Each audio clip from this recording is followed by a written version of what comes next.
Avocat nanga Yesu, yoneyo nelakanga, ofana. Est-ce que vous sentez la présence de Dieu parmi nous? Moi, je sens la présence de Dieu parmi nous, bien-aimés. La Bible dit, là où 2 ou 3 sont réunis à mon nom, je suis au milieu d'eux. Bien-aimés, c'est une promesse de Dieu qui ne faillit jamais. Amen. Nous continuons notre enseignement sur le thème 2 mondes, 2 royaumes. Pour ceux qui étaient dimanche, ils étaient bénis. Et des bien-aimés qui sont ici présents seront bénis également. Est-ce qu'il y a la joie, bien-aimés? On va applaudir pour les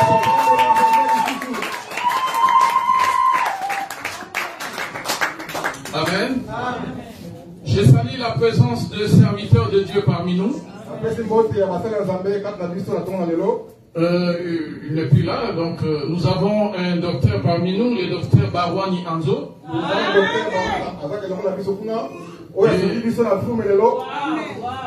Nous saluons sa présence. Nous sommes vraiment bénis. Et nous saluons également la présence de notre apôtre Franck. Quand il y a la présence des serviteurs parmi nous, c'est la bénédiction bien. Parce que les serviteurs nous apportent la parole. Et la parole nous donne la vie. Amen. Nous avons lu et nous allons relire les textes de Jean chapitre 18. Jean chapitre 18, on va lire les versets 36. Jean 18, verset 38. 36. La Bible dit ceci.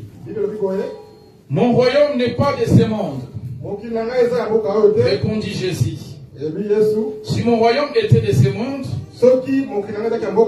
mes serviteurs auraient combattu pour moi afin que je ne fusse pas livré aux Juifs. Mais maintenant, mon royaume n'est point d'ici-bas. Quand Jésus utilise ces langages, nous avons dit qu'il nous enseignait sur la connaissance de 2 mondes et 2 royaumes. Pendant qu'il parlait à Pilate, il était dans le monde d'Adam. Le monde ou le royaume d'Adam. C'est là où Jésus s'est retrouvé. Mais il dit que son royaume ne faisait pas partie de ce monde-là où il était. C'est pourquoi nous avons compris qu'il y a un autre monde et un autre royaume qui est les royaumes et les mondes d'en haut. Et nous avons vu comment est-ce que Dieu a responsabilisé Adam pour dominer sur les royaumes du monde. Nous avons vu comment est-ce qu'il y avait de l'harmonie entre les 2 royaumes. Entre les 2 mondes et les 2 royaumes, il y avait de l'harmonie. Durant tout le temps qu'Adam obéissait à la loi de Dieu, il y avait de l'harmonie entre les 2 royaumes. Mais quand Adam désobéit à la loi de Dieu, il y a eu scission entre les 2 royaumes. Et nous avons vu comment est-ce qu'il y a eu une rébellion dans les ciels. L'astre brillant, qui était un archange puissant, voulait destituer Dieu de son trône éternel. Ce qui n'était pas possible, bien-aimé. Parce que Dieu est vraiment conservateur. Il est tellement jaloux de son trône éternel. Quand vous lisez dans Isaïe 14, vous allez comprendre ce que je vous dis tout de suite. Alors l'astre brillant qu'on appelle communément Satan et le diable, il sera chassé du haut des cieux vers le bas. Et il ici sur la terre, il y avait déjà Adam qui régnait, qui dominait. Et la Bible dit, il a utilisé la rise. Et nous avons dit que la rise, nous les comprenons aussi comme étant la politique. Amen, Église. Amen. Le monde était un héritage que Dieu avait confié à son fils Adam. Donc quand Dieu était avec Adam, Adam jouait le rôle du gouverneur. Il gouvernait sur la terre. Et quand Dieu s'était éloigné, était dans son trône céleste, Adam était considéré comme un roi. Parce que nous avons comparé Adam à Hérode. Hérode qui était à la fois gouverneur et roi. Parce que Hérode était appelé roi par son peuple. Mais en réalité, il était gouverneur par rapport à César. C'était le rôle que Adam jouait dans le monde terrestre. Quand Dieu est au ciel, Adam est roi du monde. Quand Dieu est avec Adam, sur la terre, Adam jouait le rôle d'un gouverneur. Il y avait de l'harmonie, bien-aimée. Et quand le diable descend, il trouve Adam en train de dominer sur la terre. Il va utiliser la rise. Il va monter ce que nous avons appelé communément un coup d'État. Dans les langages courants. Amen. Amen. Parce qu'il s'agit du royaume, comme nous avons dit le dimanche passé. Et le royaume, c'est comme un pays aussi. Amen, Église. Amen. Parce que nous allons voir à travers les Écritures aujourd'hui que les jardins d'Éden, en réalité, c'était aussi l'image du Canaan. Oh, Canaan était appelé le pays de l'Éternel. Amen. Donc, les jardins d'Éden, le monde d'Adam, c'était le pays d'Adam où il régnait comme étant les rois. Et le diable va utiliser la rise pour destituer Adam, pour s'imposer comme étant les rois du monde et imposer les nouvelles ordres mondiales.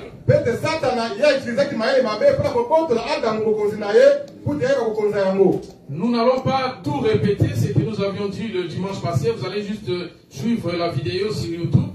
Vous allez comprendre, pour ceux qui n'étaient pas. Amen.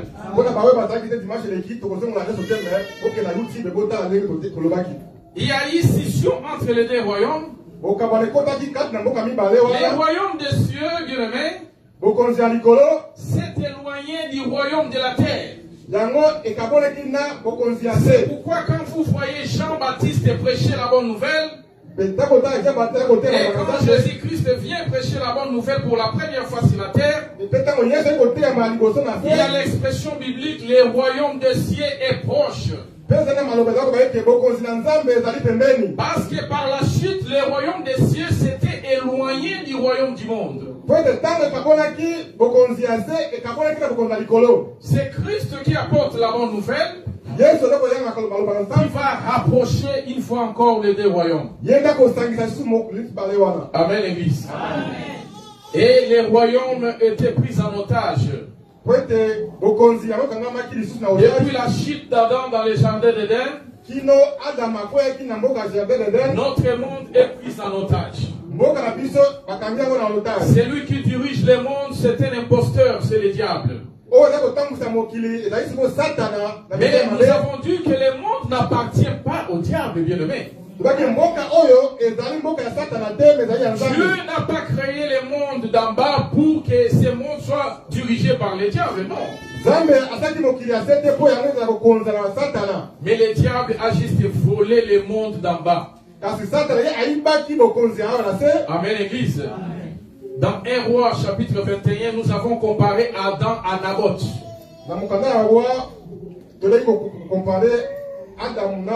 Parce que Naboth avait son héritage. Mais Akab, qui était un roi méchant, a utilisé la rise qui était représentée par Jézabel pour voler l'héritage de Naboth.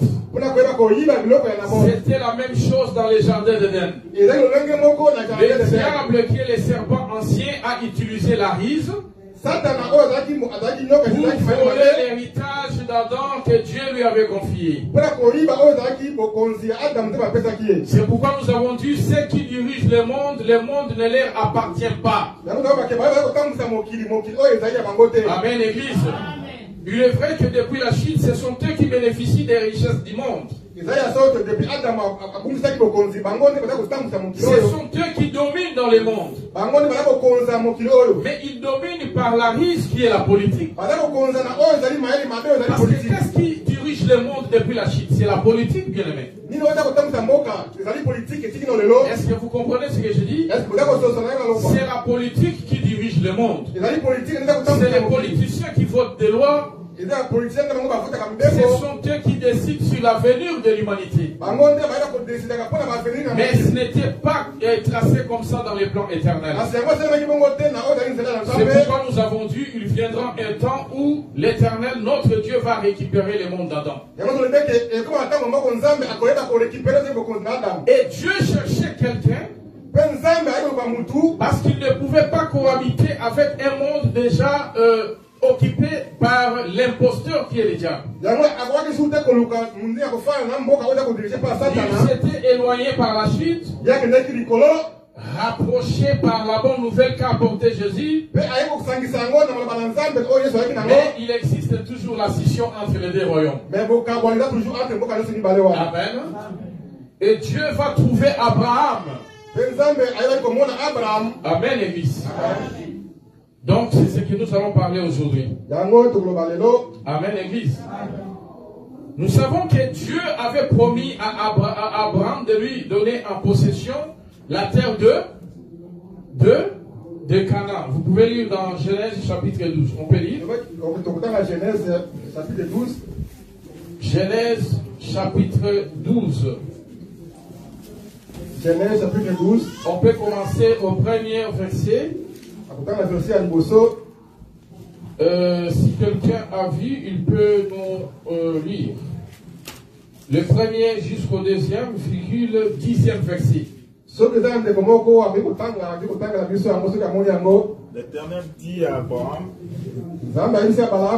va-t'en de ton pays, de ta patrie, et de la maison de ton père, au pays que je te montrerai. Je ferai de toi une grande nation et je te bénirai. Je rendrai ton nom grand. Tu seras une source de bénédiction. Le verset 10. Ni une famine dans le pays. Abraham descendit en Égypte pour y séjourner. Car la famine était grande dans le monde. Amen. Que Dieu bénisse l'homme de Dieu. Je vais lire aussi au verset 5.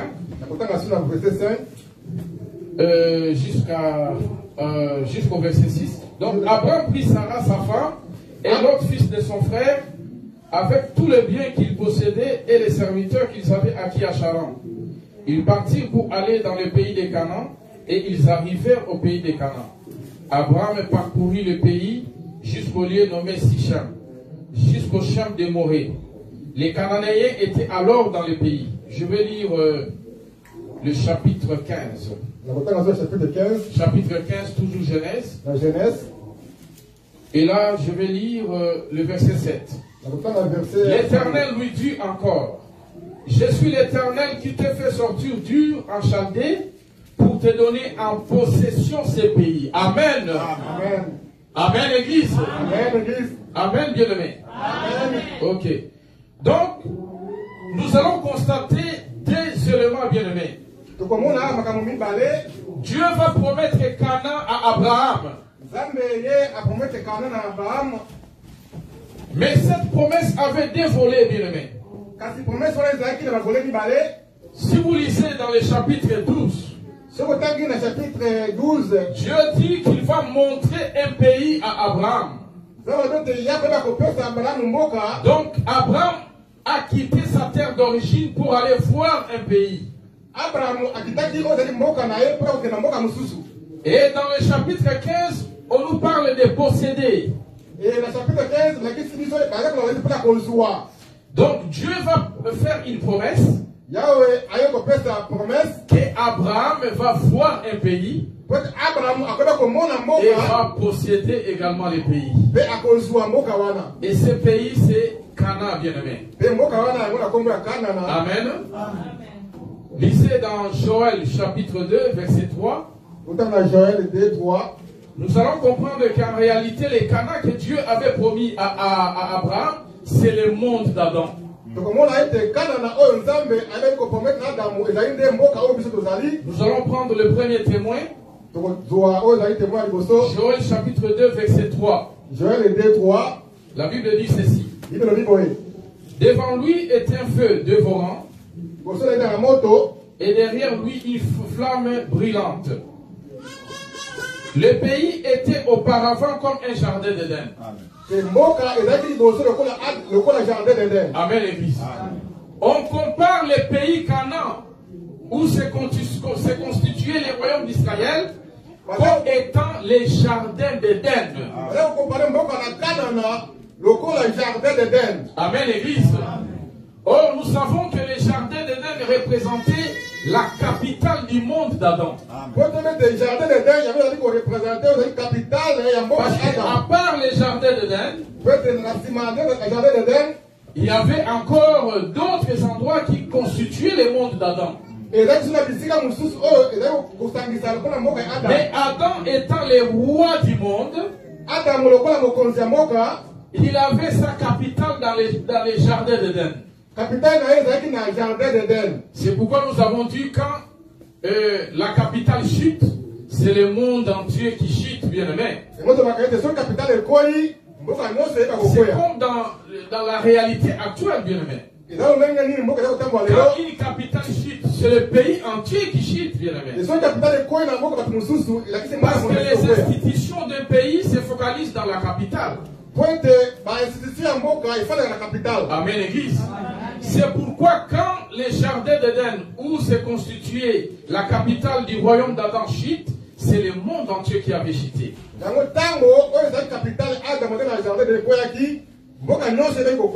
Alors on compare Canaan au jardin d'Éden. Or les jardins d'Éden, ça représente le monde. C'est pourquoi vous allez constater quand l'apôtre Paul voit la promesse de Dieu faite à Abraham, l'apôtre Paul n'a pas vu Canaan. Mais l'apôtre Paul a vu le monde. Chapitre 4, le verset 13. En effet, ce n'est pas par la loi que l'héritage du monde a été promis à Abraham. Abraham ou à sa postérité. C'est par la justice de la foi. Amen. Est-ce que vous comprenez, bien-aimé? Amen. Amen. Amen. Ok, que Dieu soit loué. Donc, l'apôtre Paul voit le monde dans Canaan d'Abraham. Donc il dit que l'héritage du monde a été promis à Abraham, mais en réalité Dieu a promis Canaan à Abraham. Donc ici l'apôtre Paul interprète Canaan comme étant le monde, qui est l'héritage que nous avons perdu en Adam par la chute, mais que Dieu va promettre à Abraham. Par la foi, bien Amen, Église. Amen. Donc Dieu a promis à Abraham de récupérer les royaumes du monde. Est-ce que vous comprenez ça comme moi? Parce que Dieu promet à Abraham de voir Canaan et de posséder Canaan. Mais est-ce qu'Abraham avait possédé Canaan, bien aimé? Est-ce qu'Abraham avait eu Canaan? Dans toute l'histoire d'Abraham, pour ceux qui lisent la Bible, est-ce qu'Abraham avait possédé la terre de Canaan? Est-ce qu'Abraham avait eu Canaan? Est-ce qu'un jour dans la Bible, Abraham avait dirigé Canaan? Est-ce que la Bible Abraham a conduit Canaan? Quelqu'un peut me dire oui ou non? Est-ce que yes ou non? Bien aimé, c'est non. Mais est-ce que Dieu avait trompé Abraham? Est-ce que Dieu peut tromper? Dieu ne peut pas tromper, bien aimé.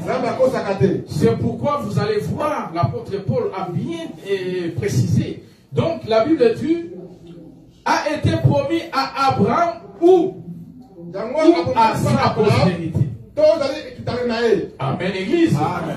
Les ou là a une pertinence, bien aimé. Donc l'héritage du monde n'a pas été promis seulement à Abraham, mais ou à sa postérité. Amen, Église. Amen. Abraham avait la promesse de voir d'abord Canaan, voir Canaan. Or, Abraham, c'est le père de la foi. Nous tous qui croyons à la parole de Dieu, notre père c'est Abraham. Est-ce que nous croyons en ça? Notre père c'est Abraham. Et Abraham devait quitter sa terre d'origine. Et si Abraham représente le Fils de l'éternité, ceux qui ont la foi, bien aimés, quelle serait la terre d'origine d'Abraham, bien aimé? Amen, Église. Parce que le voyage d'Abraham de sa terre d'origine vers Canaan a un langage prophétique, bien aimé.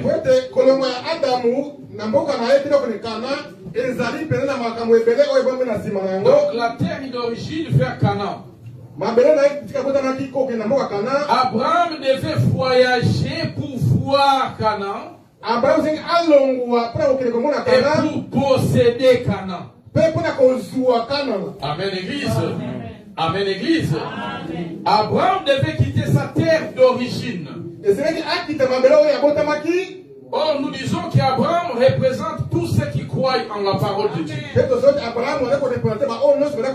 Et quelle est notre terre d'origine, bien-aimé? Nous qui croyons en la parole de Dieu. Quelle est notre terre d'origine? C'est le ventre de nos mamans. C'est l'éternité. Amen, Église.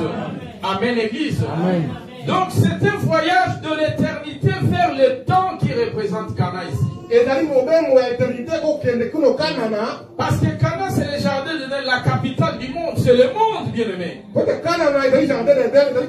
Alors, notre terre d'origine où nous devons quitter pour voir Canaan, c'est l'éternité. Amen, Église. Amen, Église. Nous venons de l'éternité et nous voyons Canaan comment, bien aimé? Nous voyons Canaan par la naissance biologique. Est-ce que vous comprenez ce que je dis? Je ne vous parle pas de mise en scène, je parle de la réalité. Amen, l'Église. Comment est-ce que nous avons vu le monde? C'est ça voir Canaan. Est-ce que vous comprenez? Nous disons que Canaan c'est notre monde.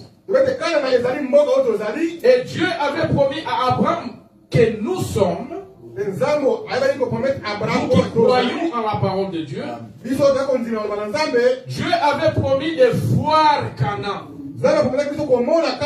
Et pour voir Canaan, il faut voyager. Quitter sa terre d'origine. Quitter l'éternité. Notre terre d'origine. Voyager vers le temps, vers le monde.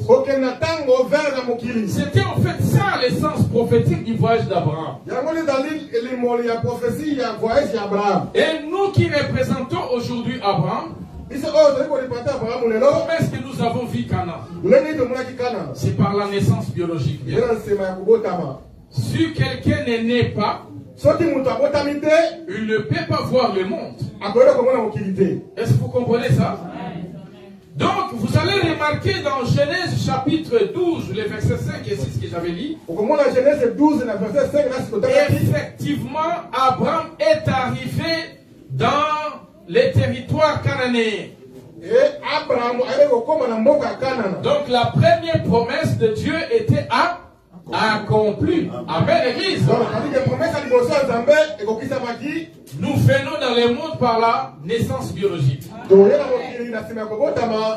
C'est ça Abraham qui a vu Canaan. Nous voyons Canaan parce que nous sommes nés, bien-aimés. Est-ce que c'est compliqué pour comprendre ça? Amen, l'église. Mais quand nous arrivons à Canaan, Canaan est sous l'occupation des nations puissantes, bien-aimés. Parce que Abraham va arriver à Canaan. Mais il ne trouve pas Canaan libre, non.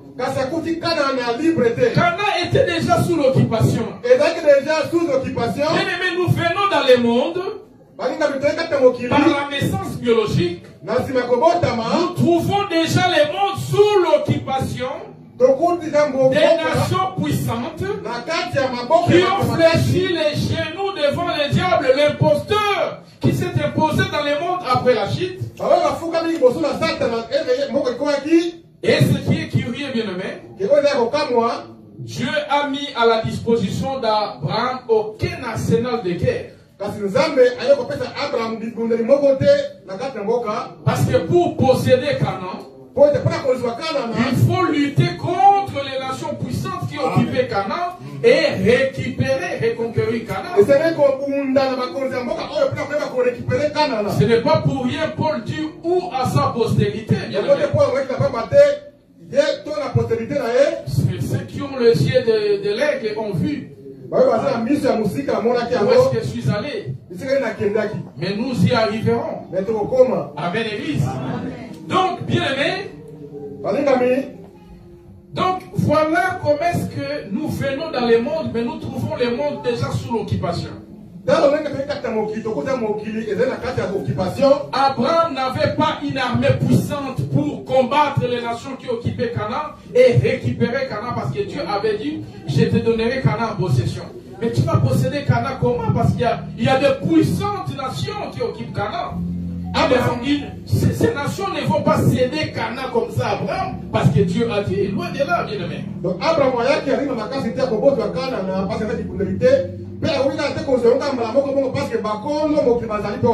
bien aimé, je vous enseigne des choses réelles. Des nations puissantes occupent le monde que nous vivons aujourd'hui. Les États-Unis d'Amérique, la Chine, la Russie, la France, la Grande-Bretagne. Bien aimé, je ne vous prêche pas des mises en scène. Je vous dis des choses que nous vivons dans la réalité. Parce que la Bible, c'est la réalité. Amen, l'église. Nous vivons dans un monde occupé par des pays puissants. Ce sont eux qui font la loi, bien aimé. Est-ce que nous, comme fils d'Abraham, nous avons l'armée ou l'armement pour lutter contre les Américains et récupérer notre monde? Est-ce que nous allons...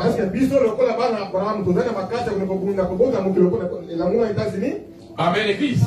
C'est juste un exemple que je vous donne. Mais la Bible dit ceci. Je te donnerai en possession la terre de Canaan.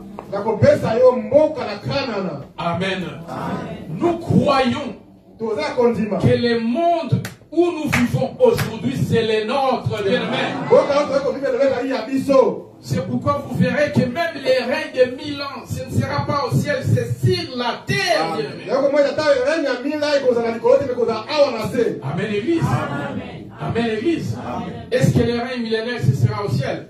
Christ viendra régner avec les fils d'Abraham et filles d'Abraham ici sur la terre. Parce que la terre en réalité appartient à Christ et aux fils et défi de l'éternité. Amen. Tout le monde travaille pour son intérêt dans ce monde. Amen. Donc le diable était capable de sacrifier toute l'humanité par la chute d'Adam pour son propre intérêt.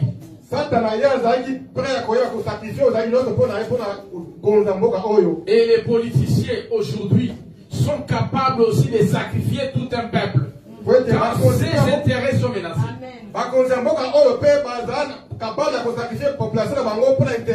Est-ce que je mens? Il y a des gens qui meurent en Afrique. Il y a des autochtones qui sont morts en Australie et même ici en Amérique.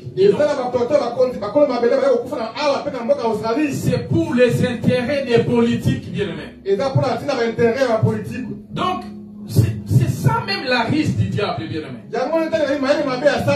La capacité de détruire pour ses propres intérêts. Amen, Église. Et nous venons dans le monde. Nous voyons le monde. Nous marchons dans le monde. Parce que nous sommes nés et nous vivons. Mais nous avons la promesse de posséder Canaan. Et on va continuer à lire dans Genèse chapitre 15. La Bible dit ceci. Finalement, Abraham va rester un temps dans Canaan. Mais il ne possédait toujours pas Canaan, bien-aimé. Mais aucun jour on a vu Adam organiser une marche. Une marche contre les royaumes de Canaan, les rois de Canaan. Pour réclamer Canaan parce que Dieu lui avait promis de les posséder. Loin de là, il n'a pas fait ça.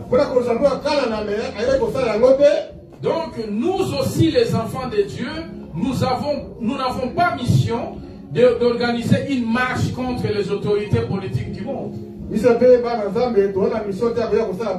Parce que même si on marchait, bien-aimé, on n'a pas la force de récupérer le pouvoir du monde qu'occupent les nations puissantes qui les dominent.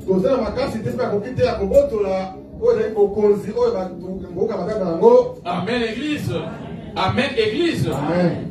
Alors, Abraham va demander un signe à l'Éternel.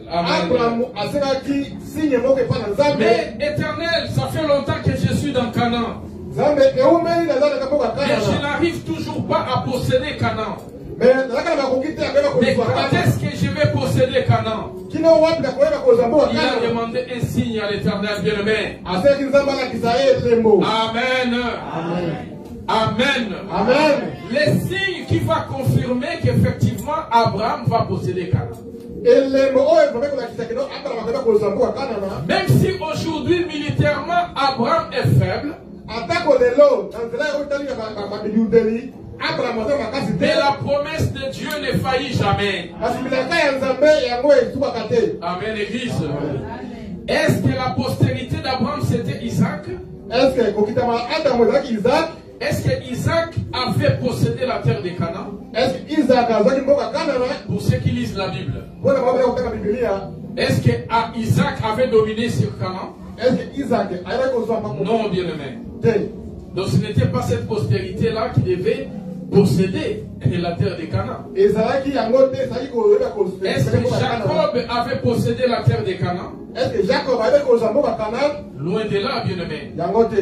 Est-ce que Israël possède la terre de Canaan aujourd'hui? Est-ce que Israël Amen. Amen, Église. Amen, Église. Je parle de l'État d'Israël. Est-ce que l'État d'Israël occupe tous les territoires cananéens d'après les frontières bibliques? Est-ce que Israël non, non. Amen, Église. Parce qu'il y a les Corinthes, il y a la Syrie, il y a la Jordanie, il y a une partie d'Égypte aussi. Tous ces pays doivent être soit effacés partiellement, soit totalement pour compléter Canaan de la Bible. Donc même l'État d'Israël n'occupe pas Canaan, ne possède pas Canaan. Donc, même l'État d'Israël, ce n'est pas la postérité dont l'apôtre Paul a parlé qui allait posséder Canaan pour Abraham. Alors, Abraham va demander un signe à Dieu. Voici les signes que l'Éternel va donner à Abraham. Est-ce que je peux vérifier l'heure? Il est quelle heure déjà? Pardon? Ok. Appelez. Je suis un bailleur. Est-ce qu'il y a la joie parmi nous? Que Dieu soit loué. Genèse chapitre 15. Genèse 15.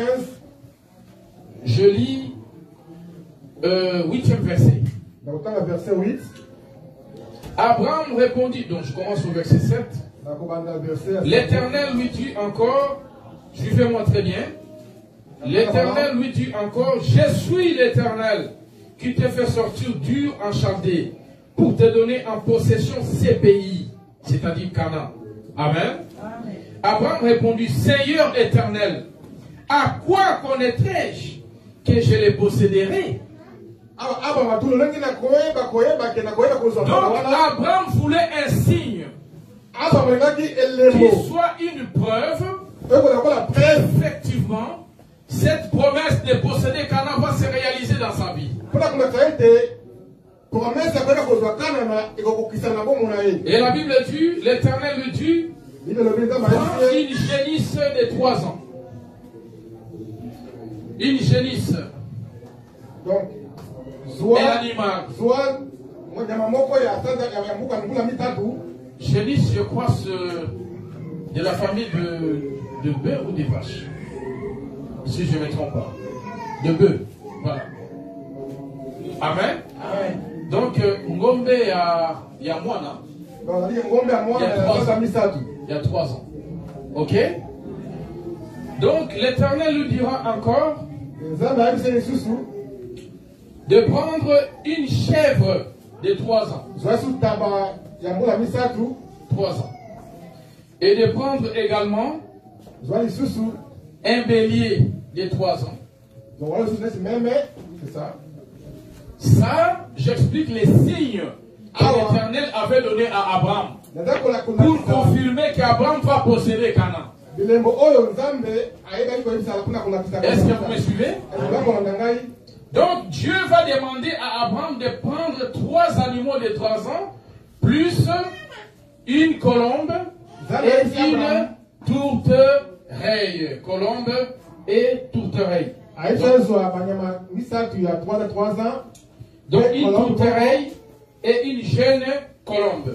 Et Abraham avait pris tous ces 3 animaux de 3 ans. Amen. Et après, qu'est-ce qui va se passer? Abraham va couper les animaux en 2. Amen. Quand Abraham coupe les animaux, il y a des oiseaux, des proies qui vont s'abattre sur le cadavre des animaux. Donc,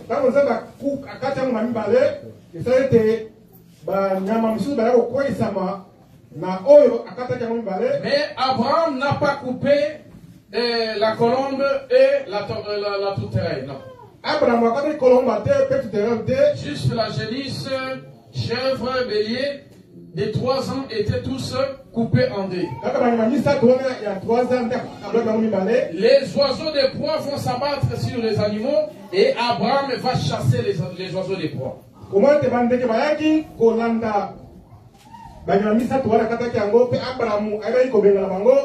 Amen. Ça c'est le signe. Et ces signes nous concernent, bien-aimés. Parce que Abraham c'est nous. Ça c'est le signe que l'Éternel nous donne. Comme une preuve que dans le monde où nous vivons, le monde que nous avons vu par notre naissance biologique, nous allons posséder ce monde. Amen, Église. Ça c'est le signe. Amen. Or, vous savez, tous ces animaux de sacrifice tous ces animaux que la Bible vient de citer représentaient tout simplement le peuple Israël. Donc, il a représenté Israël. Amen. Parce que c'était des animaux de sacrifice. Donc, si vous lisez dans Osée chapitre 4, versets 16 à 18, on compare Israël à une génisse. Donc la génisse représentait tout simplement Israël. La chèvre représentait Israël. Bélier, c'était tous des animaux de sacrifice. Quand le peuple d'Israël allait sacrifier à Dieu, en réalité, tous les animaux de sacrifice représentaient en réalité Israël. En réalité, parce que c'est Israël qui avait péché. C'est lui qui devait monter sur l'autel et brûler. Amen. Mais Israël était substitué par des animaux de sacrifice. Entre autres, génisses, béliers, chèvres, c'était parmi les animaux de sacrifice. À partir de Osée chapitre 4, verset 16 à 18, nous confirmons que Israël c'est aussi une génisse. Donc Israël c'est un animal de sacrifice. Amen Église. Amen Église. Et vous savez quand Moïse va se présenter devant Pharaon pour réclamer la libération d'Israël, je crois que ça doit être dans Exode 7 ou 8 peut-être. On va vérifier ces versets même après quitte. Mais nous allons voir que Moïse va demander à Pharaon de libérer Israël pour effectuer combien de journées de marche? Pour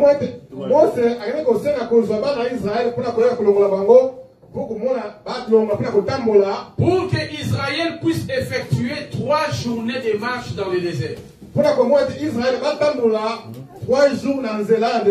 Amen Église. Amen Église. Ça c'est ce que Moïse avait dit à Pharaon. Est-ce que l'intention de Moïse, bien aimé, suivez-moi très bien.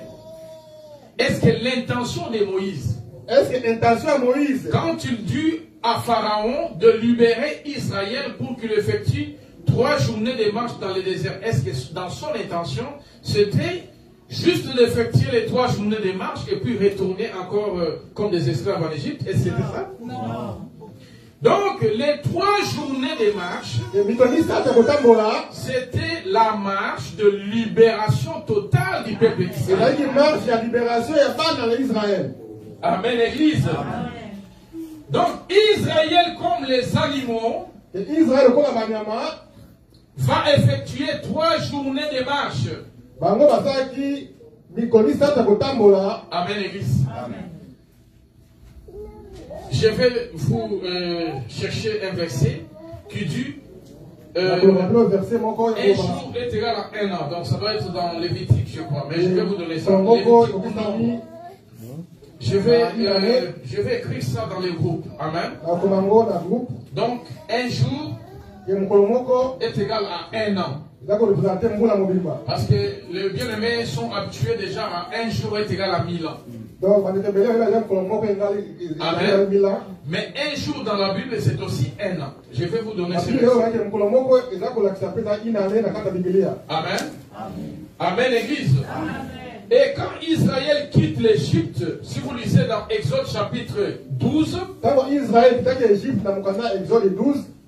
Exode chapitre 12, la Bible dit le peuple devait considérer ces jours de libération comme les premiers jours les premiers des mois de l'année. Amen, Église. Moi, je vais le dire. L'Éternel dit à Moïse et à Aaron dans les pays d'Égypte, ces mois-ci sera pour vous les premiers des mois. Il sera pour vous les premiers des mois de l'année. Amen. Donc, les mois de sortie d'Israël devaient être considérés comme étant les premiers mois de l'année. Donc, comme si Israël venait de renaître encore. Est-ce que vous comprenez ça? Donc, les mois de sortie d'Israël, quand Israël va quitter l'Égypte pour se libérer et aller conquérir Canaan, ces mois de sortie, la Bible dit que Israël devait les considérer comme étant les premiers mois de l'année.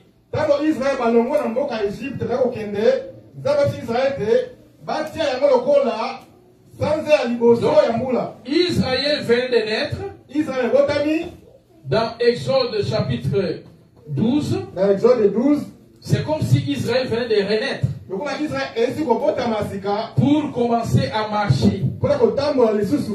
Et Moïse a parlé de 3 journées de marche. Or, un jour c'est un an. Donc 3 journées de marche c'est 3 ans. Et vous allez remarquer, quand Israël quitte l'Égypte, il va marcher. Quand il arrive devant le fleuve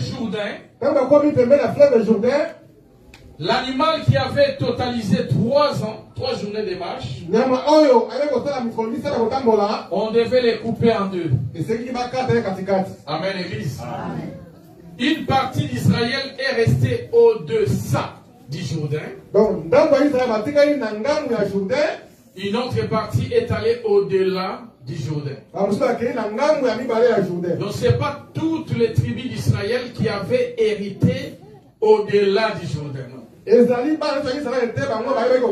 autre partie d'Israël avait hérité au-dessous du Jourdain. Donc le Jourdain est ici. Après que Israël va réaliser les 3 journées de marche, va totaliser 3 ans,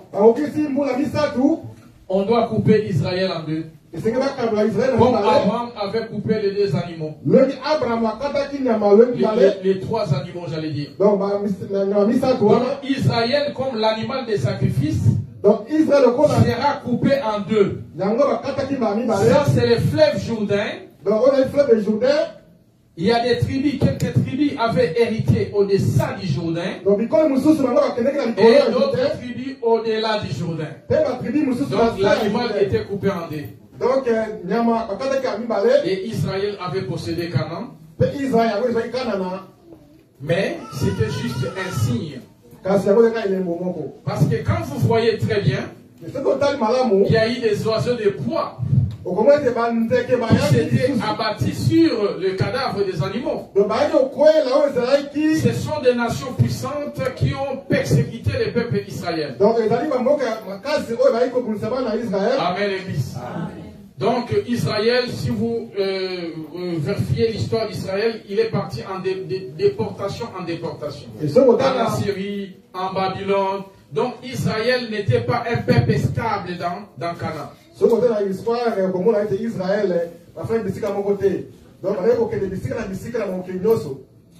Même dans l'histoire actuelle, vers l'an 70, il y a eu aussi dispersion du peuple d'Israël. Donc c'est-à-dire que Israël n'a vraiment pas bénéficié de son Canaan. Même depuis l'année qu'on a proclamé l'indépendance d'Israël, Israël n'occupe pas tout son Canaan.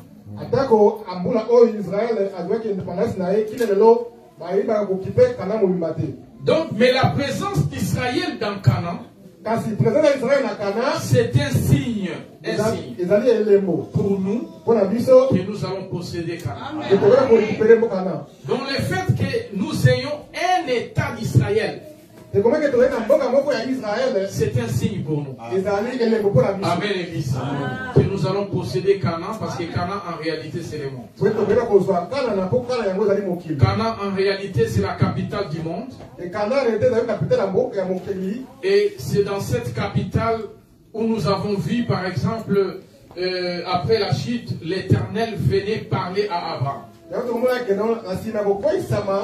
Et après avoir parlé à Abraham, il est parti. Mais la Bible dit de la même façon qu'il est parti, il reviendra. Amen, l'église. Donc, Dieu reviendra pour récupérer ces mondes. Parce que la postérité d'Abraham, en réalité, l'apôtre Paul nous a dit que c'est la personne de Jésus-Christ. C'est seulement par Jésus-Christ que nous pouvons récupérer les mondes. Nous n'avons pas à nous faire des kamikazes. Nous allons mourir inutilement, bien-aimés. C'est seulement la personne de Jésus-Christ qui va nous redonner notre vie. Moi, j'ai toujours dit que Dieu n'a pas créé le pétrole en vain. Dieu n'a pas créé l'uranium pour fabriquer les bombes atomiques. Moi, je ne crois pas. Et quand Dieu crée l'uranium dans les sous-sols d'Adam, je ne crois pas que l'intention de Dieu était que l'uranium puisse fabriquer la bombe atomique et détruire les populations mondiales. Moi, et Dieu n'a rien créé en vain. Il a tout créé pour un but. Et moi, je crois que dans les règnes millénaires, nous saurons l'importance de l'uranium. Nous saurons l'importance des diamants. Nous saurons l'importance de l'or. Parce que qui va diriger le monde, c'est le Christ. Il sera le roi du monde. Et quand il va diriger, il n'y aura plus personne dans le monde comme roi. Je vais lire un verset dans Apocalypse 11.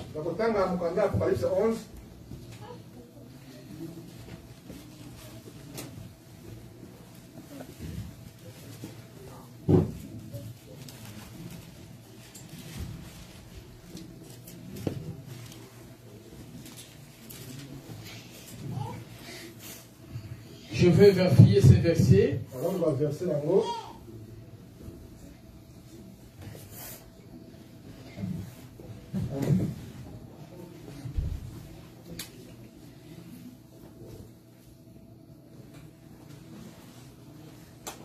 Donc là, on nous parle du royaume du monde. Voilà, donc Apocalypse 11, le verset 15, je vais lire. Le septième ange sonna de la trompette et il y eut dans les ciels de fortes voix qui disaient: le royaume du monde est remis à notre Seigneur et à son Christ. Bongo ezali ya sambo abetaki kelelo milongo ya makanisi yakanaki loba lokola pe ezalaki koloba bokonzi ya mokili ekomi bokonzi ya kolo na biso pe ya Kristo na ye. Et il régnera au siècle des siècles. Amen, Église. Est-ce qu'on peut applaudir pour le le royaume du monde sera remis à Dieu. Mais c'est par la postérité, bien-aimé. La postérité qui est la personne de Jésus. Quand Jésus viendra récupérer le monde, aucune bombe atomique va éclater, bien-aimé, devant la puissance de Dieu. Parce que Christ ne viendra pas jouer avec les Américains ou les Chinois. Amen. Quand Christ est venu pour la première fois, il est venu juste répéter quelque chose qui s'était passé déjà dans le jardin d'Éden. Christ, c'est Dieu qui vient constater la chute dans le jardin d'Éden. Remarquez, après la chute, Dieu va chercher Adam. Adam n'est plus dans son trône. Donc c'est-à-dire qu'il y a eu déjà coup d'état. Et qu'est-ce que Dieu va faire? Il va constater qu'effectivement, il y a coup d'état. Il y a quelque chose qui ne marche plus. Et Dieu va racheter. Ça, ce sont des mystères. Dieu va racheter Adam parce qu'il va tuer un animal. Un animal va mourir à la place d'Adam. Et Dieu qui a déjà racheté Adam, je vais expliquer ça dans la réalité. Il va mettre Adam hors du jardin d'Éden, hors du monde. Il va séparer Adam du monde. Avant que les déluges ne viennent, effacer les jardins d'Éden pour régner l'imposteur. Amen. Ce sont des choses vraiment très prophétiques. Quand Christ vient pour la première fois, il a juste répété cette réalité-là. Il vient, il constate, oui, le monde est vraiment sous l'occupation. Parce que Jésus est venu dans Canaan, dans les jardins d'Éden. Et c'est César qui dominait dans les jardins d'Éden. Parce que Jésus est venu en Israël, mais Israël était une colonie romaine. Donc Canaan était sous la domination d'un roi étranger. Christ vient, il les constate. C'est son monde, mais il vivait comme un étranger. Il vivait comme un voyageur. C'est pas pour rien que l'apôtre Pierre nous dit que nous sommes des voyageurs. Nous sommes considérés comme des étrangers, mais dans notre propre monde. Mais c'est pour un temps, bien aimé. C'est pour un temps. Parce que de la même façon que Dieu, après avoir délivré Adam dans le jardin d'Éden, il est parti. Préparer les déluges pour effacer les jardins d'Éden. La Bible nous dit que de la même façon que Christ est monté, de la même façon qu'il va descendre. Mais avant de monter, il a racheté Adam. Parce que Dieu a tué un animal, a couvert la nudité d'Adam. Christ est venu se sacrifier lui-même. Bien-aimé, Jésus n'est pas un politicien. Satan était capable de sacrifier toute l'humanité pour son intérêt. Mais Jésus a accepté de se sacrifier lui-même pour l'intérêt de l'humanité. Il est merveilleux. Et quand il vient, il trouve le monde sous l'occupation, c'est vrai. Le monde était représenté par Israël Canaan. Précisément Jérusalem. Parce que vous savez bien aimé, Jérusalem c'est la capitale du monde. Même quand Christ va régner, il va régner dans Jérusalem. Et quand nous allons retourner à l'éternité, il y aura toujours une nouvelle Jérusalem. Amen, Église. Donc Christ est venu pour la première fois non pour récupérer le monde. Il est venu répéter ce qui s'était passé dans les jardins. Constater la chute. Racheter Adam. Chasser Adam loin du jardin. Nous sommes dans le monde, mais nous ne sommes pas du monde. C'est ça le langage que cela signifie. Nous étions déjà rachetés. Systématiquement, nous étions déjà séparés du pouvoir de l'imposteur. C'est pourquoi un enfant de Dieu n'est pas obligé d'obéir à n'importe quelle loi des politiciens. Je le dis à la télévision. Amen, Église. Nous ne sommes pas obligés d'obéir à toutes les lois des politiciens. Les apôtres ont dit, jugez vous-même. Est-ce que nous devons obéir à vous plutôt qu'à Dieu? C'est mieux qu'on nous tue, bien-aimé. Mais nous n'allons obéir qu'à la volonté de Dieu. Amen, Église. Amen, Église. Les apôtres ont accepté la mort parce qu'ils ne voulaient obéir qu'à la volonté de Dieu. Les députés de ce monde peuvent voter des lois, mais si ces lois ne correspondent pas à la volonté de Dieu, je le dis ouvertement, nous n'allons pas obéir à cela. Amen, Église. Amen, Église. Amen, Église. Donc le monde sera récupéré quand Christ reviendra. Parce que quand il reviendra, il ne viendra pas dire bonjour aux Américains. Il ne reviendra pas dire bonjour aux Chinois. Il viendra récupérer son monde pour préparer les règnes des 1000 ans. C'est comme David qui viendra conquérir Canaan avant les règnes de Salomon. Amen, Église. Amen, Église. Des choses que je dis, que je dois appuyer par des textes bibliques, vous en aurez dans les groupes. Que Dieu vous bénisse.